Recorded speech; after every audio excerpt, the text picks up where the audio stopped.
Hey everyone, welcome to another video review. This is the Transformers War for Cybertron Trilogy Generation Selects G2 Ramjet. You can see him there in his 90s glory, and we'll put him off to the side because we'll look at the good old Generation Selects box again. You got the graffiti stuff with the Cybertronian and the Autobot symbol there. War for Cybertron 8 Plus Hasbro. On the top you got War for Cybertron. On the side here you got the rest of the Autobot logo. Over here you got copyrights and stuff. Down here you got Ramjet and what it includes and more copyrights and where it's made. And back here you got, well, warnings on the back. That's pretty much it. On the outside, I'll open up, you see some nice Cybertronian patterning, I guess, and whatnot, and symbol, and cardboard tray because it's no longer plastic. Woo!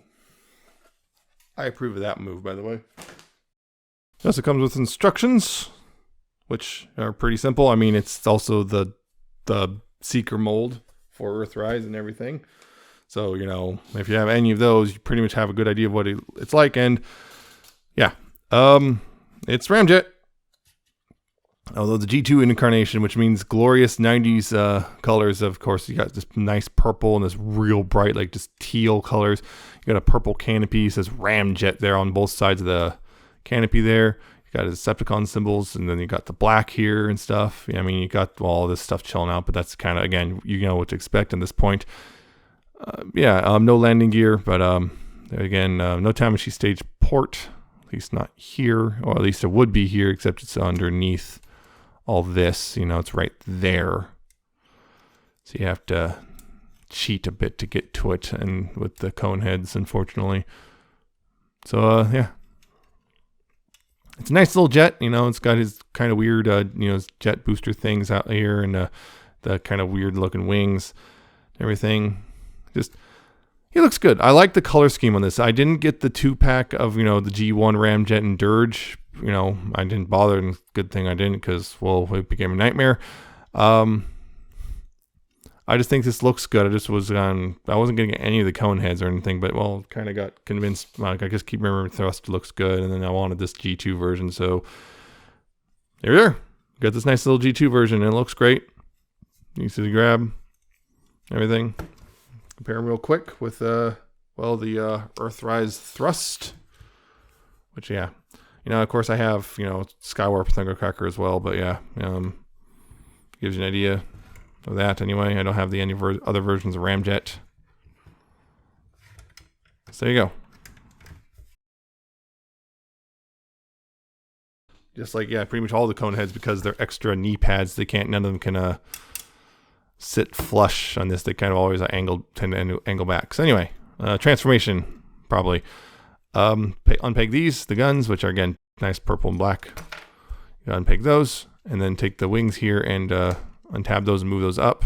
On this one, mine also, this wing right here doesn't like to stay fully tabbed in on the right side. Don't know why, but yeah, move these back like that. Take these and open that up. Untab the legs and extend them out like this. Tab these knee pads in. It's front of the legs, whatever you want to call them. Tab those in. Tab that in. Split the legs. Open up the feet. And that up. And here what you want to do is take this and then bring this up. Take this, untab that, and bring that up like that. Then go ahead and open this up. Take the arms, move them out. Take the nose cone and untab it, bring it down. Rotate that around and bring it into its, chest canopy there, or whatever. Make sure to tab this all in at the right spot. There you go. Take the arms and open them up. And on this one, I don't know what it is, but my Ramjet, these tab in super good. I don't know why, but they just tab in real good. So I have to actually get in there with something to help dislodge them. Yeah. Untab that, extend the arm, close up the forearm, and then bring the fist down. Same thing on this side. Let's see if I can get this one. Okay, this one comes out. This one's been loosening up. That one has not. Extend that out, close that up, fist down. And then, of course, take this, untab that, bring it to the back. And, of course, take his little guns and peg them into his shoulders. Like so. And there you go. That's Ramjet in his robot mode. What can I say? I mean, it's Ramjet in his robot mode. I mean, it's pretty much the same mold we've gotten for a while for these Seekers. I mean, we now have, let's see how many, 3, 4, 5, 6, 7, 8, at least. And the 9th one coming of the Earthrise variant. Because, yeah, the Coronation Starscream's coming. Yeah, again, the nice purple and stuff, you know, got a lot of the purple here. You got more of the teal popping up. You got some nice silver, you know, the black and everything. It just all looks really nice in my opinion. I just think, and of course, silver venting detail up here. It just looks really nice. You got these golden eyes. And more Decepticon symbols down here. You got, well, I guess, little ports, you know, around. It just looks real nice. It's just really good color scheme, very 90s color scheme. This is why I got it. You know, grew up with G2 and but whatnot a little bit in my early life. So really, you know, I never had a G2 Ramjet. I had a G2 Starscream though. But actually, I'd probably jump on another G2 Starscream thing. Yeah. So yeah. I think this looks great. You know, got a slightly different transformation order because this stuff makes it actually easier to wait. This stuff, just wait until you know, you got all this stuff taken care of and then move this up. It's just easier that way, just to do it like that. Yeah, it's looks good and it's pretty much got the same pose abilities, all of them. You know, it's got a ball jointed head, so you got left and right. You got left and right. You got up and down. You got a waggle. Shoulders can move all the way around. Actually, he can actually do it because he doesn't have anything chilling out back there. Shoulders go out that far. You got bicep, elbows go a little over 90 degrees. No waist, unfortunately, like usual. This hip flap gets the way though, so you can bring the hips forward about that far, go back about that far, outward about that far. You got a thigh swivel, knee bend about a little over 90 degrees on that too. Maybe a little further. Yeah, that's about how far it goes. And ankles are tiltable. You can see about that far before they stop, and the toes and heels can both move down. So you got all that stuff for him for articulation. Pretty much standard for Earthrise Seeker mold. And a real quick comparison. Here he is with Earthrise Thrust. You can see the kind of stark difference in color scheme there. He really stands out, and I really love it. I love this. I love when they do G2 stuff like this. You can compare. And of course, got to compare them with the G2 Megatron here. See them right there. You can see size difference, about, you know, head and a half taller.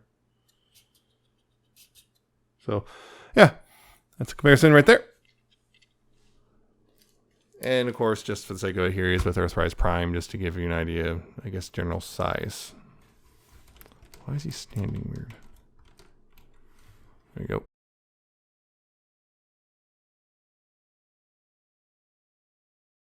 So yeah, G2 Ramjet. He's a fairly wide release for the Generation Selects line. You know, you can get him in multiple stores. You know, BBTS, Hasbro Pulse, TCP. Pretty much anyone who you can buy Transformers on pretty much will carry this guy, and he's great. I think it's basically, for me, it's this color scheme. If you have an Earthrise Seeker, you pretty much have an idea of what he is. I don't know if this is common, but mine, the arm transformation is tabs in incredibly tightly, so you might have to look into that. And then one of my wings doesn't tab in fully. And sometimes the chest, I think mine, the chest might be actually kind of a little warbly, because I noticed in alt note sometimes it likes to pop itself out. Sometimes, but not very often. I almost forgot.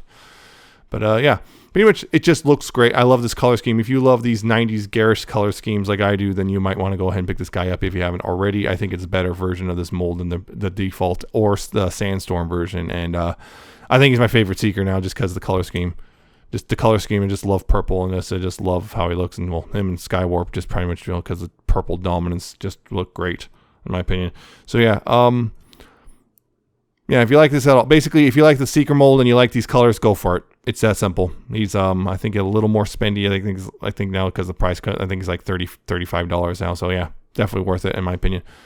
That's it. I hope you like this review. I hope you found it informative and entertaining. I hope you like, comment, subscribe. Check out my Twitter. I'm at Nemesis Prime 1. Check out my Patreon and Coffee. And I should see you next time when I do another video review.